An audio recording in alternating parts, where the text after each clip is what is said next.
Now it's time to talk table tennis. Looking back on 2023, the International Table Tennis Federation navigated a year of events that has earned itself a special chapter in table tennis history. A year resonating with the passion, unity, and groundbreaking performances that define, of course, the sport. This is the time for Africa, as they say. 2023 marked a record-setting calendar for the Para Table Tennis Series also, featuring 29 events across all continental federations. This year, 2024, heralds a spectacular journey filled with a thrilling round of events that encompass the sheer essence of table tennis. Brace yourself for an immersive experience across a diverse range of events catering to all ages and levels of skills, from the dynamic energy of youth championships to wisdom and top-tier skills from World Championships and World Cup events. The calendar boasts of an inclusive lineup catering to all facets of table tennis prowess. And now, you know, we're in good hands with the hallowed presence of the Executive Vice President of the International Table Tennis Federation, ITTF, and also the Deputy President of the African Table Tennis Federation, ATTF. He was the former president of the Nigerian Table Tennis Federation, NTTF, and the former commissioner of Lagos Youth in Sport, of course, for Lagos State. We have the presence of Wide Oshodi in the studio today. Thank you so much for joining us and, honoring us with your presence today on the show. Thank you very much. It's good to be here. Thank you. It's a pleasure to have you, sir. We're going to be talking international table tennis at this point. Africa, especially Nigeria. If there's something I would be grateful for 2023, is that Nigeria hosted a World Table Tennis event tagged the WTT contenders in Lagos at the Molade Okoya Thomas Indoor Sports Hall of Teslim Balogun Stadium. It was a great one, I would say, hosting the world. It's just like a World Cup. What's your assessment for 2023 table tennis season in Africa? Well, I think 2023 was the best year probably ever. With the events we held. Don't forget, we had the World Championships here in Africa in Durban. I mean, that was a fantastic event. The South Africans put a great event together, supported by the African Table Tennis Federation and, of course, the ITTF. And then, we moved on with World WTT events in Nigeria, in South Africa, in Tunisia. Best players coming to Africa, the greatest players in the world coming here, enjoying themselves. And we've seen that we can put these events together. I think we had about 15 events in all last year with our regional championships. That's taking off now. Some of the best players in the regions, they get to, use these events to qualify for the continental championships. And our players have done well, especially at the youth level. I mean, which is the focus for the African Table Tennis Federation. And even for the ITTF, we want the best players all over the world coming out. And Africa, has really stepped up to the plate in the last 1 year. Yes, of course, I would say again, it is time. This is time for Africa. Still talking about Africa dominating on the international scene, I would go back sometime 2021. You became the second Nigerian after Segun George to be elected into table tennis. That's the world governing body. Of the 136 votes cast, you secured 116 to defeat 14 other candidates that vied for that position. When you first decided to run, how did you rate your chances? No, I think we need to go the other way around. There was a bit of support and encouragement for me to run. Having worked with the ATTF, and on the ITTF in the nominations committee, it's a very, very strong committee. And I think working with a lot of people from different continents, and a lot of people came up to me and said, look, we think maybe you can help do a good job here. And initially I was skeptical, about that. But the pressure came, and then Africa, it was time to put somebody on board who would hopefully help make a change. Africa is a very powerful continent when we're united, and what we've managed to do over the last couple of years is unite, people from different regions of Africa. And so it was a bit of of pressure from people outside, but in the end, I felt I could also do a good job. The elections, like you said, 116 out of 136, that was overwhelming. It was a big surprise for me as well. But, an affirmation of the work we've done in Africa. People come together and build these things. And since then, it's been, it's actually been quite a journey. But the difference is starting to show for us in Africa. We're engaging closer with the ITTF, and the benefits are starting to show. Yes, of course, we are reaping from the dividend there. You're paving the way for Africa in the governing body for the world of table tennis. It was indeed the first time two representatives of the International Table Tennis Federation Committee will be coming from Africa. And it's great that we have a Nigerian there. What improvements in African table tennis community do you plan to drive with that position? Well, for us in Africa, the most important thing is development at the grassroots level. We need to get more countries playing. We need to get the players playing at a younger age, and that requires a lot of funding. It requires a lot of coaching, good coaching. One of the things that negates our players is, they don't get the basics on time. And so the focus for us has been development in Africa, trying to get the best coaches in to work with our own local coaches all across Africa. We have, participation officers now all across the regions who are engaging with the countries. And it's important now, looking at the next stage, is bringing in the best African players of yesteryears. It's easier for them to communicate with our own local coaches, with people from their countries. When you look at the likes of people like Segun Toriola, probably, the greatest African player of all time. Now we need that experience. We need to engage with them, bring them back home so that they can help develop the next level of coaches, not so much the players, because the coaches will then develop the younger players. But again, we've started on this course and we've seen the results. The African Youth Championships, just a week ago or so, we had the Daniel Ford Youth Invitational in Nigeria, and the level of play is something that has surpassed anything we've ever seen at that level in Africa. Great one there. Nigerian-based table tennis players can heave a sigh of relief with the competitions they were engaged with in the year 2023 to keep them, of course, at the same level, competing with their peers around the world. But they will sure not get over that big miss of the World Championship. What, to your knowledge, is the reason why they missed that competition, and what impact did it have on the players? I think that's probably the only big negative against table tennis, not only in Nigeria, it's for Africa, really. To miss out on the Youth World Championships was, very, very disheartening, especially when we're talking about players at the ages of 14, 15, 16, 17, big disappointment. And I think, it all comes down to funding. The Federation needs to engage properly with the Ministry of Sports, Federal Ministry of Sports, to find the funding needed for these players. When you think about it, these players had gone on to the African Championships to qualify.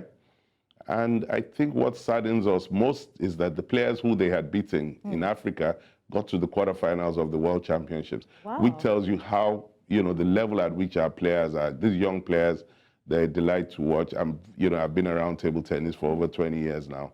I haven't been more excited about young players than those we have in Nigeria now. And so it's very sad. There has to be, look, the kind of funding we're talking about, when you break it down, having worked in government myself, you're talking about sums in the range of $20,000, $30,000 to get a team to the World Championships. I always make this point. That's probably what it does. It will cost one player to go to the AFCON.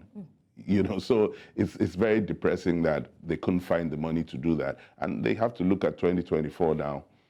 Not going to the World Championships also has penalties, for not attending. Yes, so, I did hear that. And looking at the fact that the Super Eagles will be making a campaign in Ivory Coast for the African Cup of Nations, and we hear that funds have been released for their campaign. We're wondering, do competitions away from football get the same attention from the federal government?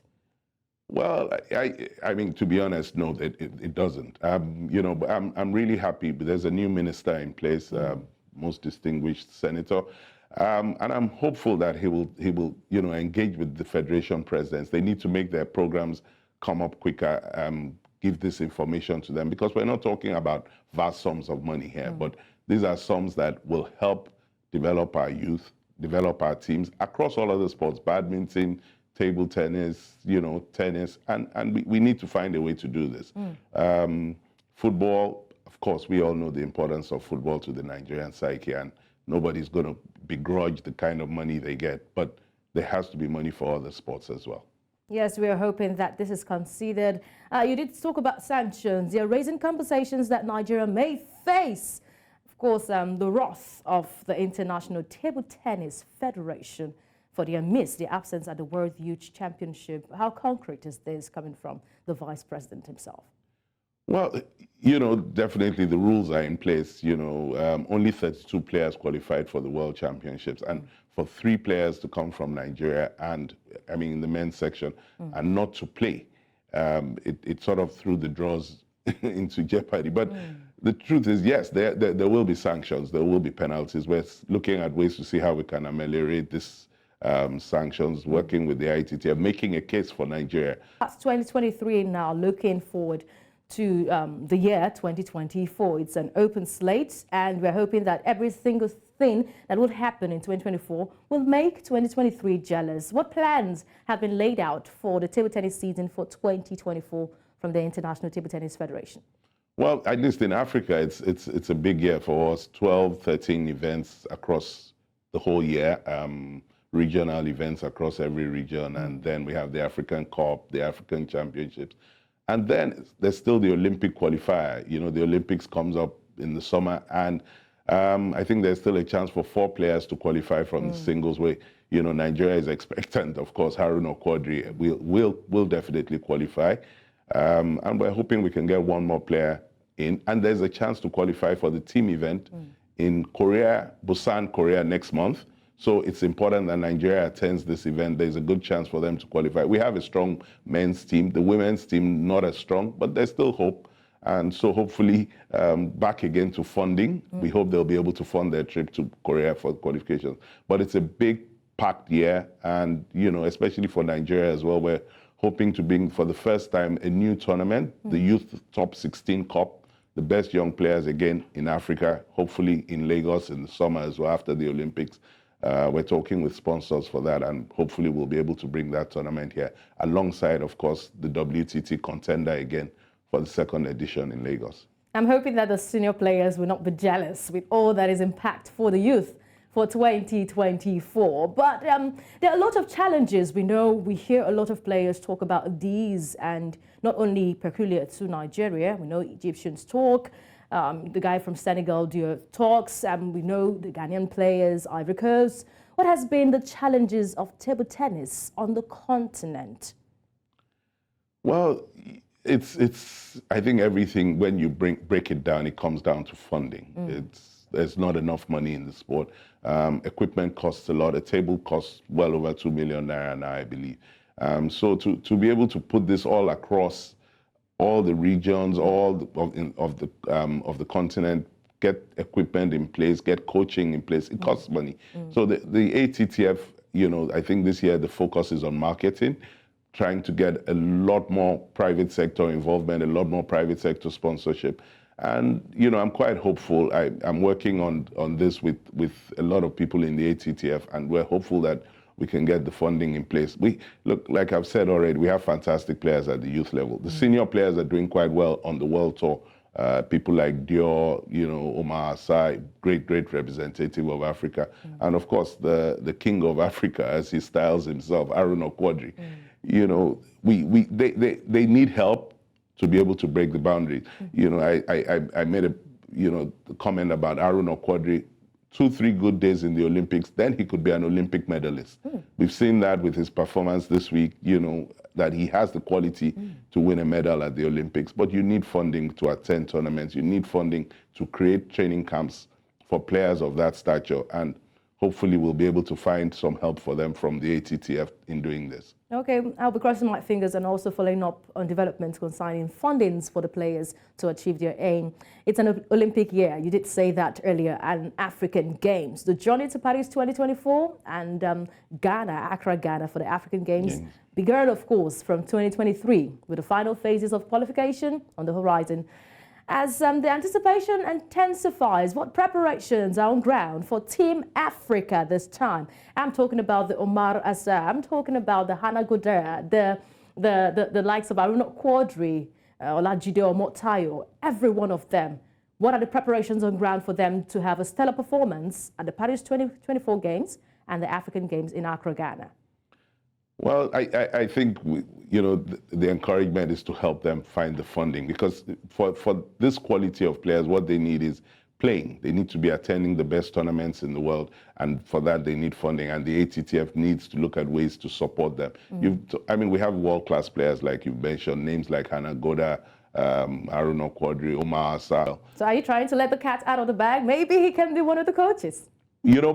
Personally, the decision is not with me, but, personally, I always say, a man with that experience, 7 Olympics, it's not to be wished away. He commands a lot of respect in the ITTF. But sometimes how it is, a prophet has no honor in his own hometown. So I think not only Toriola, there are other, great Nigerian players out there who can help. And it's time the Federation engages with all these people. Yes, I'll be hoping they engage with the likes of Funke or Shonaike also. The International Table Tennis Federation held a gender and diversity meeting in Durban to discuss the importance of promoting gender and diversity in the organization. I will not wrap this conversation without talking about equality, especially in the sport. They considered 5 focus areas: participation, leadership, safe sports, portrayal, and resource allocation. There has been a dearth of young female Nigerian players in recent years. We can't say that of Egypt. Of course, Egypt has got female players dominating the scene. What is the cause, especially from the Nigerian side, and how can we rectify this equal inclusion for players? For us to have equal inclusion, we have star players in the men category and also have star players in the female category. Well, this is, it's an age-long problem with not only table tennis, with sports mostly in Nigeria. A lot of young girls start out very, promisingly, and then along the way they drift off from the sport for quite a few reasons. They're cultural reasons. Young ladies go on, get married, and then stay out of the sport. And we've seen this over the years, but I think, like you said, with the ITTF, the focus is on inclusion. We're one of the first sports to have equal prize money for both male and female players, and it's one of the things. I'm happy to say that I'm on that committee as the male gender, included in there. But for us in Nigeria now, I think that the idea is, there's safeguarding issues. All these issues encourages parents to allow their children. It must be safe sport for them. And we're working hard with all the federations in Africa in this regard now. We must get the female players playing all through. There's some very talented, I'm happy to see that the last tournaments we had a couple of weeks ago, the Daniel Ford International, the young girls who came out there from Team Aruna Quadri, again, doing a great job, with his academy for young girls. His wife is actually doing that. And I was just so pleased at the level, the quality that's coming through with these young girls. And like you've mentioned, the most important thing is that we must keep them in the game. And for that, we must make it a safe sport for them. And we must make it, like you said, equal opportunity sport where they can go on and play professionally and make a career, a big career out of table tennis, the way a lot of male players are doing. Currently, I think we have only Offiong Edet playing top-class pro. And that is a shame for a country of our size. And the quality, the talent that lies with this, you need to bring quality people on board who will be, give us the guidance on how to deal with the female players and things like that. Okay, I'm hoping that you champion that cause for the ATTF and the ITTF. Let's go to something that would make us, smile a bit. Aruna Quadri will always bring smiles to our faces. He delivered a masterclass on Wednesday against Brazilian world number 5, a feat so worthy of emulation. And I know that, yes, he could not just even go further after Fan Zhendong had taken him out of the WTT men's final there in Qatar. But I must tell you that you did mention that you're ready to create an atmosphere where players from Africa will learn from the Chinese. The Chinese are dominating. They're dominating the world of table tennis. How far has that initiative gone? And how confident are you about Aruna Quadri's, his achievement being the only black from 16 players to the WTT finals? Taking the issue of Aruna Quadri, you have, this is somebody who makes me very proud, makes Nigerians very proud, because he fights. It's hard work to be at the level where he's at, especially considering he doesn't get the support required from Nigeria. But it was great performance. Hugo Calderano, probably for me, the two most exciting players in the world. And for Aruna to come back and beat Hugo, that's a great notch to start the year with. Against Van Zendong, probably the best player in the world over the last 2-3 years now. He had his chance in the second game to take, which would have turned things around, but he missed out. And that again tells us that he has the ability to beat these guys. 33% win percentage over the Chinese is probably one of the best in the world. So we're learning to do things right, coaching. But like I said, more importantly, the best of our young coaches will get the training as well they can pass that on. So like the two big players in Africa, Aruna Quadri and Omar Asa, are showing what can be done, but we need this to filter down across all levels of table tennis in the continent. And we're hoping that this happens in 2024. I'm sincerely tired of the total dominance of the Chinese in ping pong, especially table tennis. All right, we've been speaking to the Executive Vice President of the International Table Tennis Federation, ITTF. Of course, he is also the Deputy of the African Table Tennis Federation, former Commissioner of Youth and Sport, Lagos State, and the former President of the Nigerian Table Tennis Federation, Waheed Oshodi. It's been a pleasure talking to you on the show. I'll be looking forward to a pleasant 2024 in the world of table tennis as a sport, and hoping that we garner a lot of medals from the Paris 2024 Olympics and the African Games. Thank you so much, sir, for blessing us with your presence in the show today. Thank you very much. It's been my pleasure. Thank you.